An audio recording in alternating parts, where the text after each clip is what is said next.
Like, comment, share, smash, subscribe, hit the bell notification if you want to be notified what is going on. Pound for pound boxing, real news, bring you real news. Everybody saw last night, Robeisy Ramirez basically quit in the middle of the fight. I mean, they go in for round 5. He comes out for round 6. And in the middle of round 6, he just throws his hands up, gets caught with a straight right hand down the middle, and he basically throws his hands in the air and says, "I'm out. No mas. I'm done." He basically quit. Now, a lot of people are saying, "Yo, he's a quitter, whatever, this and that." You know what I'm saying? And a lot of people are justifying the fact that, you know, that he quit. You know what I'm saying? That he said that he felt something in his eye and his eye was messed up and he couldn't continue. Now, for his health benefits, of course, we understand that is you know, you can't, you if you feel like you can't continue, then why would you? You know what I'm saying? You could potentially lose an eye. There are things that could potentially happen to you in the long run, futuristically, that could happen to you that you will never be able to see out that eye ever again. Now, the elbow was in question because of the fact that he said that he got elbowed, and they said that it was he got elbowed. When they went and showed the replay, of course, that punch that he endured in the 6th round was not an elbow at all. You know, he just got caught flush. You know what I'm saying? But he said he was seeing double, and I'm sure that if you think about it, he probably was, because getting caught like that, you know what I'm saying, in the beginning of that round obviously affected him. You know what I'm saying? He probably he saw that he didn't have his reaction time. He didn't have anything. He couldn't really react to whatever he was gonna throw. And the dude's a big puncher. He's 6'1". He came in on fight night at 140 something pounds. You know what I'm saying? And he's a weight bully. You know what I mean? Like, you're not gonna be able to endure that type of punishment. You're gonna get punished the whole time as you if you're seeing double. It's two of them. He's getting punched twice as hard. Think about that shit. It's mathematically correct. He's getting punched twice as hard, bruh. He's seeing double. So the punches are coming twice. He's getting punched twice at the same time. Mathematically, that shit makes sense and it adds up. You know what I'm saying? But all right, forget all that. In the 5th round, yes, I did see elbows throughout the fight. I did see elbows throughout the fight. You know, even from round 1, we started seeing that he was trying to attempt to go in with his elbow. You know, Espinoza is a dirty fighter. I love dirty fighters. You know what I'm saying? I love dirty fighters. You got to do whatever you got to do to win this fucking fight, bro. This is a fight, bro. But at the end of the day, yes, he is a dirty fighter. And you can see the intent from round 1 when he attempts to throw that elbow, but the ref catches him, and Robeisy Ramirez was he feinted and got away from it. You know what I'm saying? But he does throw his elbow, so let's not act like this dude wasn't throwing elbows in the fight. You know what I'm saying? Because he was, and he did catch Robeisy Ramirez a couple times with that elbow, and I saw it. You know, throughout the fight, I was watching the fight and I saw the elbows land on Robeisy Ramirez, you know, and those are dirty tactics, you know what I'm saying? Veteran tactics to win a fight, you know what I'm saying? Uh, Espinoza, good fighter. You know what I mean? He's 6'1", a weight bully, 140 something on fight night. I mean, come on, dog. You know what I'm saying? When is the organizations, the sanctioning bodies gonna put an end to this? When are they not gonna allow these dudes to be fighting 20 pounds over on fight night? It makes zero sense in my opinion. You know what I'm saying? The fight was good up until it wasn't. Obviously, Robeisy Ramirez got a stain on his name now as a quitter, no mas. And is it justified? I mean, look, man, it's up to you to justify that. You know what I'm saying? Is he justified to be being called a quitter? Because I mean, we've seen time and time guys go in there like Oscar Valdez, who I'm gonna talk about next, who's gotten his all broken in the middle of a fight and continue fighting. You know what I'm saying? So it's just like but it. it's so up in the air. You know what I mean? There's guys that have gotten big injuries during fights and still continue to fight. You know what I mean? And he just felt that the elbow was just it was too much, and he was seeing double. You know what I mean? And I think you got to take that for face value. Um, when we talk about this fight, the elbows weren't being thrown. You know, ESPN says that they couldn't find when he got elbowed, but there was plenty of times where I was watching. This is the stuff that they be doing.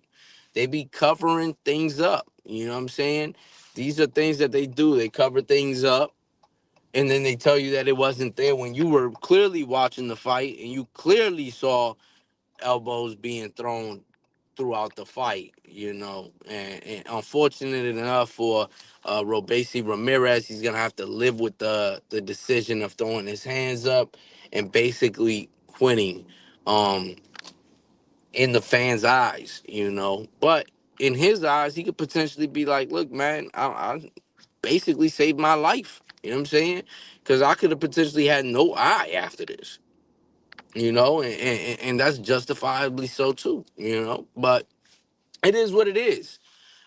It is what it is. You know, this is the modern day no mas, uh, and it's gonna be lived that long. Where does Robeisy Ramirez go from here? That's up in the air now, right? I'm sure Top Rank is probably gonna drop him. You know what I'm saying?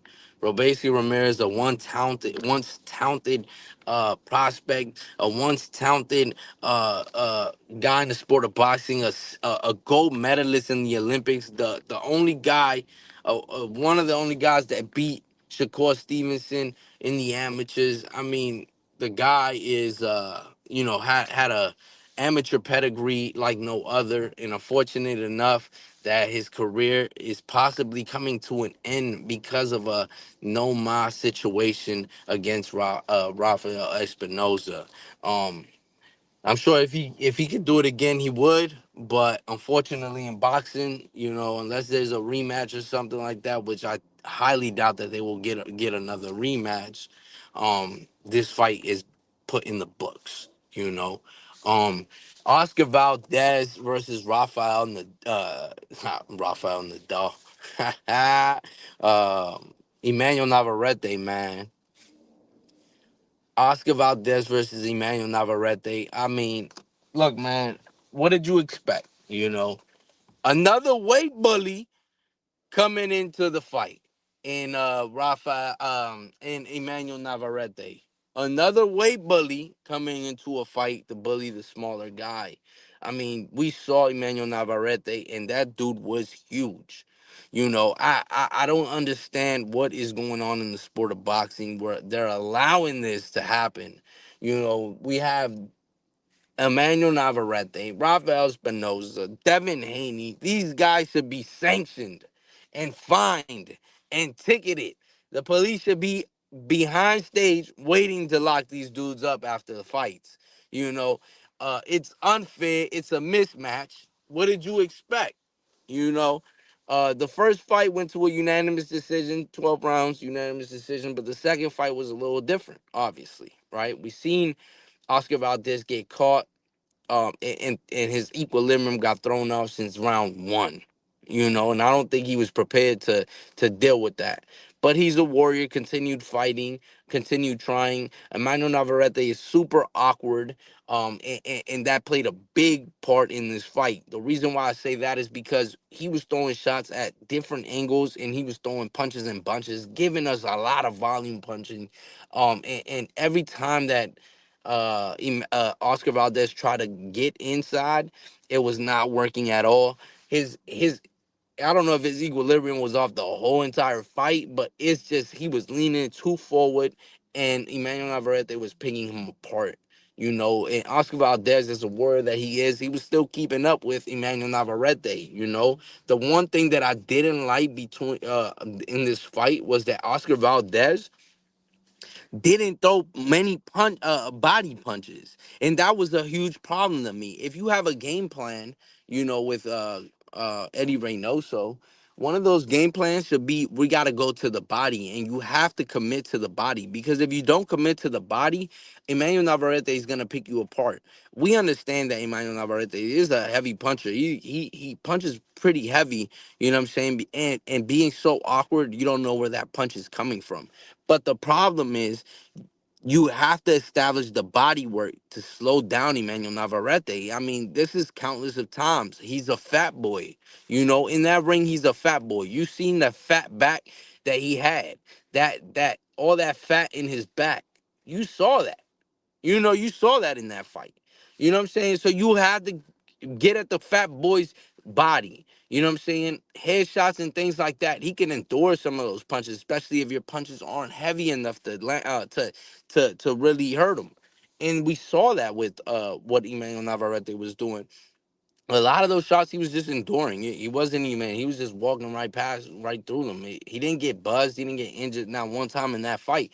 And unfortunately for Oscar Valdez, he didn't put in enough body work to slow down Emmanuel Navarrete. And in the sixth round, I mean, what did you think was gonna happen? You know, you got a very awkward fighter who's throwing punches at different angles, and you have no idea where these punches are coming from. And when you start engaging, this dude is starting to throw like haymakers at you. I mean, even like going into the ropes type of haymakers, right? He's throwing big ass punches, wild ass punches, and you don't even know how to defend it. One thing that he did do good was he started clinching, and that makes sense, right? But you had to establish the body work to slow down Emmanuel Navarrete, and he did not do that from round one. I mean, we countlessly just seen him trying to throw the left hook, and the left hook was landing, but the problem was that it wasn't buzzing him, you know. And I think the game plan got thrown off when he got dropped.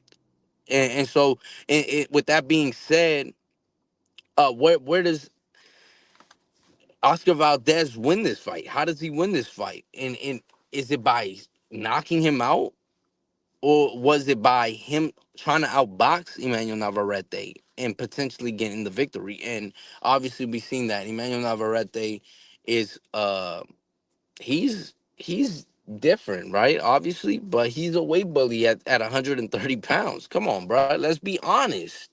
Let's be honest. He couldn't do it at 135 pounds where he should be fighting, you know. So he's killing himself to come down to 130 pounds, and then on fight night, we talking about a dude that's coming in at 144 pounds, dog. That's crazy. Or 100 and whatever the hell he was coming in. These are weight bullies inside of boxing. It's crazy. You know what I'm saying? Um, but I mean, also Oscar Valdez didn't want to get weighed in on fight night. You know what I'm saying? So I don't know. It is what it is. What's going on, HLD? How you been, man? How you been, my brother, man? Navarrete is just too big and too strong for Oscar. He probably is for most at 130. If coming in fight night at 160 pounds, that's why he got smoked at 135. Facts, bro. Facts. Coming in overweight, and then coming in at those awkward angles that he comes in is gonna be he's gonna be a force to reckon with at 130 pounds. You know what I'm saying? But who knows, right? Who knows? The dude, I think that Oscar Valdez needed to work on that body, man. If he worked on that body, I swear he could have potentially got him, slowed him down, and then started weighing in those punches. But they didn't even attack the body, and you saw how fat that dude is, man. That dude had fat back, bruh. He had a jelly roll right on his right above the belt line of his back. Where they do that at? It's crazy. It's crazy. I think that Oscar Valdez, obviously is now in his gatekeeping stage. He's basically a gatekeeper, you know what I'm saying? They're gonna probably keep him around for different fights to test their younger fighters, their prospects and things like that. A star inside of the sport of boxing, possibly not anymore. Emmanuel Navarrete continues to, possibly weight bully himself into the sport. And it is what it is, man. But Robeisy, Ramirez, no mas situation. Oscar Valdez gets knocked out, and it was a good night of boxing. I mean, for a while now, you really haven't had too much inside of the sport of boxing to really be covering the sport of boxing unless you're just like, just talking about the sport. But there's really nothing like concrete going on in the sport of boxing, man. I remember at one point in time, every single week there were good fights on, and now it's like a good fight will be on every 2 to 3 months, and that's no good for the sport of boxing, man. The sport of boxing is killing itself by not putting on more performances. We need to get more uh unknown dudes that become known. I feel like, right? I feel like the unknown guys, they need to go into a village somewhere when one dude is practicing boxing and he's been practicing since he was young and he's super hungry, bro. And he comes in with this underdog story or some shit like that, bro. I don't know where you find him, but go fucking find him somewhere in the Amazon. You know what I'm saying? But like I said, Robeisy Ramirez was seeing double, so you know that the punches were hurting twice as hard, and he was getting punched twice once he got punched. So obviously the mathematics are there, and he he was getting punched twice as hard because he was seeing double. So that it makes a lot of sense, dog. It makes a lot of sense. When you start seeing double, everything happens twice. He saw that straight right and said, "Dog, I just got hit twice. Fuck this fight. Fuck you and this fight." But I did see the elbows. I ain't gonna lie to you. They're not lying when they say he was elbowing. Since round one, the dude tried to elbow this dude, bro. You could see the intent in this guy from round one, bro. You could see the intent from this guy in round one. He was trying to throw that elbow. In round one, you go back and watch that round one, and he missed like crazy, but you could see the intent in what he was trying to do. He threw his elbow at Robeisy Ramirez. Luckily, Robeisy Ramirez was still fresh and had some head movement. You know what I'm saying? But if he ain't move his head, he was gonna get clipped with that elbow in round one. So I don't know what ESPN talking about. I don't know what anybody is talking about because he was throwing the elbows and I saw it more than once. You know what I'm saying? I did see it more than once. I saw it more than once. So it's not like, oh, he's making bullshit up. No, Ismail Salas was not making no bullshit up. No, it's true, bro. It's true. The dude was throwing elbows in there. He was. It's a dirty tactic. It's a veteran move. I love it, but we gotta call it spade for spade, bro. We can't be bullshitting. You know what I'm saying? When you see a dirty tactic, you gotta appreciate the dirty tactic because that's a veteran move. You know what I'm saying? That's something, you know what I mean, that you definitely want to win the fight. But it is dirty though. It is dirty. You do get that jacket of you're dirty. You know what I'm saying? In the first fight, he was throwing elbows. In the second fight, he was too. You know what I'm saying? And you do wear that jacket that you are dirty, bro. But I mean, to say he wasn't throwing elbows is kind of crazy for ESPN. You know what I'm saying? Or trying to demonize Robeisy Ramirez. I don't know what the hell was going through his head. Did he quit? Yeah, he quit. You know what I'm saying? But was he getting elbowed? Yeah, he was getting elbowed. You know what I mean? And for him, I'm sure that he could live with that. He could live with that. You know what I'm saying? I'm sure he could live with that decision because at the end of the day, you can't get an eye back. You know what I'm saying? Nobody gonna re-glue your eye back. You know what I mean? You got to go through all these surgeries and things like that just to potentially get your partial vision back. You know what I mean? So for him, it's the right thing. For us as fans, yeah, we don't give a fuck about none of that shit. We want you to go in there and kill yourself, bruh. But we gotta understand, dog. You know what I'm saying? Sometimes we gotta understand. This dude was throwing elbows, so it is what it is, bro. We can't lie, even. I just saw it this morning. Wasn't sure last night. Yeah, bro, he threw elbows, dog. Not only did he get hit with the right forearm that broke his orbital bone, but followed up to elbow him with the left elbow that missed. Facts, dog. Facts. Facts. Facts. Facts. I mean, I love dirty tactics. I understand it's a fight, you know what I'm saying? So you want to see those types of tactics, you know what I mean? And but we can't just act like we don't see this shit either. You know what I'm saying? Because then when you don't when you act like that, then come on, man. You know what I'm saying? The other dude was clearly getting elbowed. You know what I mean? Obviously, he was seeing double. So it is what it is. He took his decision. He's gonna live with that decision. I feel like he's gonna feel happy about that decision because when the doctors, every time you go to the hospital, they said if you didn't come in, if you didn't come in 30 minutes before, you would have been dead. That's what they gonna tell him. So you know what? He's gonna go back. He's gonna be super ecstatic because if 30 minutes later, it might have been over.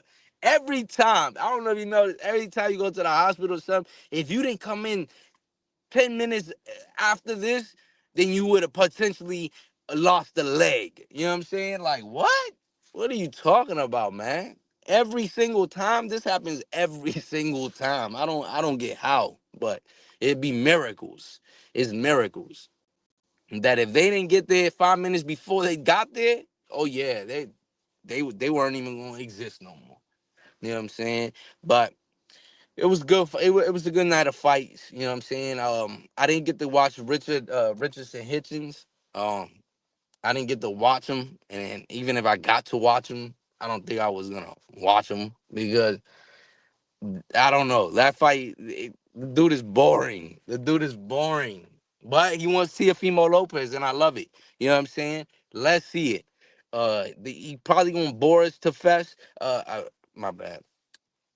I got tangled up. He gonna probably bore us to death, bro. You know what I'm saying? He probably gonna bore us to death if he gets a fight with Teofimo Lopez. And I don't know. That fight is not attractive for the fans, to be honest, but it is a fight. Teofimo Lopez is looking for a dancing partner, and why not? Let's make it happen. Dude's got I don't even know. I think he got a regular belt, or I don't know what he is, to be honest. You know what I'm saying? But congratulations to the kid, man. He beat Liam Paro in Puerto Rico. Um, I gotta definitely watch it. Go back and watch it. Clitchens won, outboxed Paro, but was a boring fight. Dog, I mean, come on, bro. Like yeah, man. You put fucking Richardson Hitchens' name in Google, and every fight is just boring, dog. Just boring. I don't think that dude has highlight tapes at all. He's just a boring fighter. Nobody wants to watch this guy. He doesn't make any type of noise, nothing. He doesn't move the needle in boxing, not one bit. He does nothing for boxing. He just the dude that goes in there and just starts like you said, clinching. So it is what it is, man. But I highly doubt he get a fight. I think Arnold Barboza will get a fight before Richardson Hitchens, to be honest. Even if he got that belt and was jumping up and down, you know what I'm saying? Uh, what a moment for him. But congratulations to him nonetheless, though, man. Because, hey, look, ain't nothing to hate about. The dude is super fucking boring, but imagine winning one of them belts. You go crazy, too. You know what I'm saying? I go nuts. Be jumping up off the ring from the top of the ceiling to the bottom. You know what I'm saying? Just to touch one of them, that gold. You know what I mean? But it is what it is, man. Like, comment, share, subscribe, hit the bell notification if you want to be notified. Let me know in the comments below what you thought about these fights, and we out, man. Peace. HOD, hit me up, man. Peace.